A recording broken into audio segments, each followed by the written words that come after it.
इसीलिए दुबई को दुनिया का सबसे सुरक्षित देश माना जाता है, क्योंकि देखो वहाँ पर 10-15 किलो सोने के बिस्किट भी इस तरह से बाइक से डिलीवर किया जाता है, और वो भी आर पार दिखने वाले ट्रांसपेरेंट बॉक्स में रखकर। लेकिन फिर भी किसी की हिम्मत नहीं होती है कि इस सोने को कोई नजर उठाकर देखे। और हमारे यहाँ तो ट्रेन के संडास का लोटा भी जंजीर से बांध कर रखना पड़ता है, नहीं तो लोग उसको भी उठा ले जाएंगे। आखिर चाइना वाले अपने पूरे खेतों में बल्ब क्यों लगाते हैं? तो देखो, ये है ड्रैगन फ्रूट की खेती, और ड्रैगन फ्रूट सिर्फ गर्मियों में पककर तैयार होता है। लेकिन चाइना वाले इसको सर्दियों में भी जल्दी पकाने के लिए ड्रैगन फ्रूट के हर एक पौधे के ऊपर लाइट बल्ब को लगाकर रात में जला देते हैं, ताकि लाइट बल्ब की गर्मी से ड्रैगन फ्रूट कड़कती सर्दी में भी जल्दी से पककर खाने लायक तैयार हो जाए। ये है सर्वशक्तिमान चुंबक, जिसे अगर आप लोहे पर चिपका दो तो लोहा टेढ़ा हो जाए। लेकिन मजाल है कि ये चुंबक अपनी जगह से 1 इंच भी हिल जाए। और इस चुंबक का इस्तेमाल लोग अलग अलग चीजों को उठाने के लिए करते हैं, लेकिन आजकल ज्यादातर लोग इसे नदियों में फेंक रहे हैं, क्योंकि कई बार नदी में नहाते टाइम किसी की अठन्नी चवन्नी नदी में गिर जाती तो ये उसे चिपकाकर निकालने का काम करता है। आपने ऐसे चप्पल आज से पहले ना तो कभी देखे होंगे और ना ही कभी पहने होंगे, क्योंकि ये है जापान का ट्रेडिशनल चप्पल, जिसको सिर्फ जापान के लोग पहनते हैं। और इस चप्पल को सिर्फ मंदिर जाते समय पहना जाता है, और इसको पहनने के लिए पहले प्रैक्टिस करनी पड़ती है, क्योंकि इसके नीचे लगे बड़े दांत आपको ऊंचाई पर रखते हैं, जिस वजह से पैर मुड़कर गिरने का डर हमेशा रहता है। वैसे क्या आप इस चप्पल को कभी पहनना चाहोगे? अगर ये बेड इंडिया में आ गया तो कहीं भी जाने के लिए आपको उठना नहीं पड़ेगा, क्योंकि ये है दुनिया का सबसे एडवांस बेड, जिसके अंदर टायर लगे हैं। और ये टायर इतने पावरफुल है, ये कहीं भी किसी भी जगह आसानी से चढ़ जाते हैं। इसीलिए गाड़ी की तरह ये बेड बगैर आपके नींद को डिस्टर्ब किए कहीं भी आपको पहुंचा सकता है। और आपको ये बात जानकर हैरानी होगी, ये बेड पानी के अंदर भी बगैर डूबे नाव की तरह चल सकता है। चाइना में उगने वाले गन्नों को दूध पीता बच्चा भी खुद से चूस सकता है, क्योंकि चाइना वाले गन्नों को जल्दी बड़ा करने के लिए खेतों में केमिकल को डालते हैं, जिसकी वजह से ये गन्ने इतनी ज्यादा नरम हो जाते हैं कि इनको हाथों से ही छिल्ला जा सकता है, और तो और हाथों से ही कपड़े की तरह निचोड़कर उसके जूस को निकाला जा सकता है। और इन नरम गन्नों को चूसने के लिए भी दांतों की जरूरत नहीं पड़ती है। आखिर ये लोग पेड़ों की छाल उतारकर उसको नंगा क्यों कर रहे हैं? तो देखो, ये कोई आम पेड़ नहीं बल्कि दालचीनी का पेड़ है। चाइना वाले जंगलों में जाकर दालचीनी के पेड़ की छाल को उतारकर अपने घर ले आते हैं, फिर इसको कुछ दिन धूप में सुखाकर बंडल बनाकर इंटरनेशनल मार्केट में बेचकर लाखों कमाते हैं, क्योंकि दालचीनी का हर एक देश के लोग अपने खानों में मसाले के रूप में इस्तेमाल करते हैं। शायद इसीलिए जापान वाले 100-200 साल तक जीते हैं, क्योंकि जहां पूरी दुनिया में केले को डायरेक्ट छिलके खा लेते हैं, वहीं जापान के लोग पके हुए केले को पहले कोयले की आग में पका लेते हैं, फिर उसके बाद उसको छिलके के साथ खाते हैं, क्योंकि जापान वालों का मानना है कि पके हुए केलों को कोयले की आग में पकाकर खाने से कैल्शियम और विटामिन ज्यादा मिलता है। वैसे क्या आप ऐसे पकाए हुए केले खा पाओगे? देखो, इस लड़के ने बिना डांस किए माइकल जैक्सन का रिकॉर्ड तोड़ दिया, और ऐसा मैं इसलिए कह रहा हूँ क्योंकि आप पहले इसके हाथ को देखो और उसके बाद हाथ के परछाई को देखो। ये अपने हाथ से इतना मस्त डांस करता है, परछाई को देखने से ऐसा लगता है जैसे कि कोई इंसान ही डांस कर रहा। और इस तरह के डांस को शैडो डांस कहा जाता है, जिसको कर पाना हर किसी के बस की बात नहीं। वैसे आप इस बंदे के डांस को 10 में से कितने नंबर दोगे? इस बंदे को अपनी बाइक ऐसा मजबूरी में करनी पड़ी है। दरअसल इस बंदे के 1 दर्जन यानी कि टोटल 12 भाई बहन थे, और इसके पास यही एक लौती बाइक थी, तो इसने अपनी बाइक को मॉडिफाई कराकर लंबा कर दिया है, ताकि इस बाइक के बीच में इसके सब भाई बहन आराम से बैठ जाए। और ये अपने सभी भाइयों बहनों को बाइक के बीच में स्टूल पर बैठाकर रोज स्कूल छोड़ने जाता है।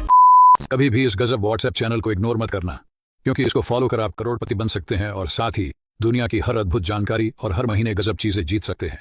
जी हाँ, उस चैनल को फॉलो करने के लिए इस वीडियो के कमेंट बॉक्स में लिंक दिया गया है, अभी जाकर हमें फॉलो करो।